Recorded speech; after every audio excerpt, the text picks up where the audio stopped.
بسم اللہ الرحمن الرحیم۔ میرے تمام معزز سامعین اور ناظرین کو میری طرف سے السلام علیکم۔ آج میں اپنے channel motivation with Quran and سنہ میں بات کروں گی واقعہ معراج کے بارے میں۔ معزز سامعین، واقعہ معراج اسلام کی تاریخ کے اہم ترین اور مقدس واقعات میں سے ایک ہے۔ معراج کا واقعہ نبی اکرم حضرت محمد صلی اللہ علیہ وآلہ وسلم کی زندگی میں پیش آیا، اور یہ واقعہ آپ صلی اللہ علیہ وآلہ وسلم کے نبوت کے 10ویں سال مکہ مکرمہ میں پیش آیا۔ اس کا ذکر قرآن پاک اور احادیث میں موجود ہے۔ واقعہ معراج کا ذکر قرآن مجید میں 2 صورتوں میں موجود ہے، سورۃ الاسراء اور سورۃ النجم۔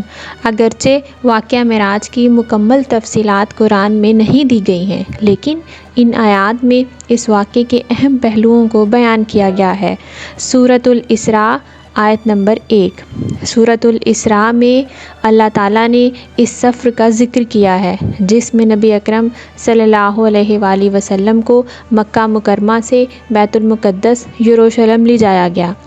اس آیت کا ترجمہ کچھ یوں ہے: پاک ہے وہ ذات جو اپنے بندے کو رات کے ایک حصے میں مسجد الحرام سے مسجد الاقصیٰ تک لے گئی، جس کے ارد گرد ہم نے برکتیں رکھی ہیں تاکہ ہم اسے اپنی نشانیاں دکھائیں۔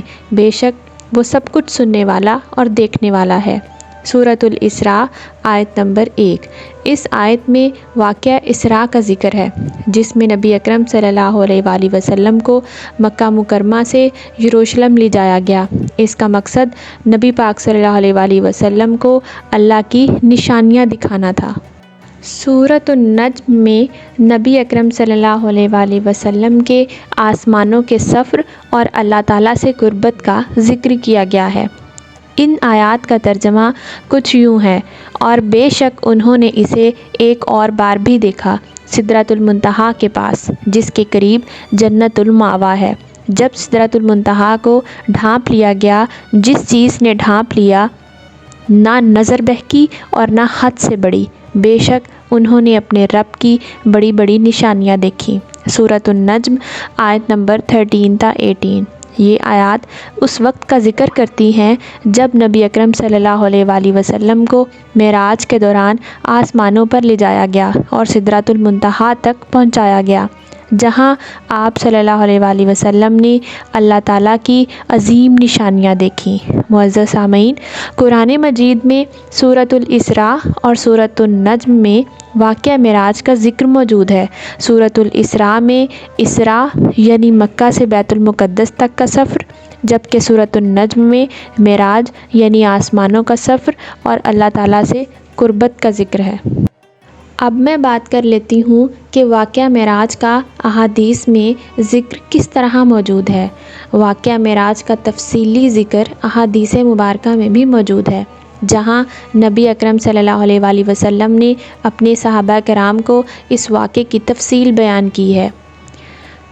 سفر اسراء اور معراج کی تفصیل صحیح بخاری اور صحیح مسلم۔ صحیح بخاری اور صحیح مسلم میں حضرت انس بن مالک رضی اللہ عنہ سے مروی ہے کہ رسول اللہ صلی اللہ علیہ وآلہ وسلم نے فرمایا: میرے پاس براق لایا گیا جو ایک سفید جانور تھا، خچر سے چھوٹا اور گدھے سے بڑا۔ اس کا ایک قدم نظر کی انتہا تک پڑتا تھا۔ میں اس پر سوار ہو کر بیت المقدس پہنچا۔ وہاں میں نے انبیاء کرام کی امامت کی۔ پھر میرے پاس 2 پیالے لائے گئے، ایک میں دودھ تھا اور دوسرے میں شراب۔ میں نے دودھ کو منتخب کیا۔ اس پر حضرت جبریل علیہ السلام نے فرمایا: آپ نے فطرت کو اختیار کیا ہے۔ پھر ہم 7ویں آسمان کی طرف روانہ ہوئے۔ صحیح بخاری حدیث نمبر 3207 اور صحیح مسلم 162۔ اس حدیث میں اسراء یعنی مکہ سے بیت المقدس تک کے سفر کا ذکر کیا گیا ہے، اور پھر وہاں نماز پڑھانے کے بعد آسمانوں کا سفر شروع ہوا۔ آسمانوں کی سیر۔ صحیح مسلم میں حضرت انس رضی اللہ تعالیٰ عنہ سے مروی ہے کہ نبی اکرم صلی اللہ علیہ وآلہ وسلم نے فرمایا: میں جب پہلے آسمان پر پہنچا تو حضرت آدم علیہ السلام سے ملاقات ہوئی، دوسرے آسمان پر حضرت عیسیٰ اور حضرت یحییٰ علیہ السلام سے ملاقات ہوئی، تیسرے آسمان پر حضرت یوسف علیہ السلام سے، چوتھے آسمان پر حضرت ادریس علیہ السلام سے، پانچویں آسمان پر حضرت ہارون علیہ السلام سے، چھٹے آسمان پر حضرت موسیٰ علیہ السلام سے، اور ساتویں آسمان پر حضرت ابراہیم علیہ السلام سے ملاقات ہوئی۔ صحیح مسلم 162۔ یہ حدیث نبی اکرم صلی اللہ علیہ وآلہ وسلم کے آسمانوں کی سفر کی تفصیل بیان کرتی ہے، اور اس میں ہر آسمان پر مختلف انبیاء سے ملاقات کا ذکر ہے۔ اللہ تعالیٰ سے ملاقات اور نماز کا تحفہ۔ صحیح بخاری میں حضرت انس رضی اللہ تعالیٰ عنہ سے روایت ہے کہ رسول اللہ صلی اللہ علیہ وآلہ وسلم نے فرمایا، مجھے اللہ تعالیٰ کے قریب لے جایا گیا اور 50 نمازیں فرض کی گئیں۔ جب میں واپس آیا اور حضرت موسیٰ علیہ السلام سے ملا تو انہوں نے کہا کہ تمہاری امت اس کی استطاعت نہیں رکھتی، لہٰذا اللہ تعالیٰ سے تخفیف کی دعا کرو۔ میں واپس گیا اور اللہ تعالیٰ سے تخفیف کی دعا کی، یہاں تک کہ اللہ تعالیٰ نے اسے 5 نمازوں تک کم کر دیا۔ اس حدیث میں بیان کیا گیا ہے کہ نبی اکرم صلی اللہ علیہ وآلہ وسلم کو معراج کے دوران 50 نمازوں کا حکم دیا گیا، جو حضرت موسیٰ علیہ السلام کے مشورے پر کم کروا کر 5 نمازیں کر دی گئیں۔ صحیح بخاری حدیث نمبر 349۔ سدرۃ المنتہا اور جنت دوزخ کا مشاہدہ۔ صحیح مسلم میں حضرت انس بن مالک رضی اللہ تعالیٰ عنہ سے مروی ہے کہ رسول اللہ صلی اللہ علیہ وآلہ وسلم نے فرمایا، پھر مجھے سدرۃ المنتہا تک لے جایا گیا، جہاں میں نے جنت اور دوزخ کا مشاہدہ کیا۔ سدرۃ المنتہا پر جو کچھ میں نے دیکھا وہ کوئی لفظ میں بیان نہیں کر سکتا۔ صحیح مسلم حدیث نمبر 162۔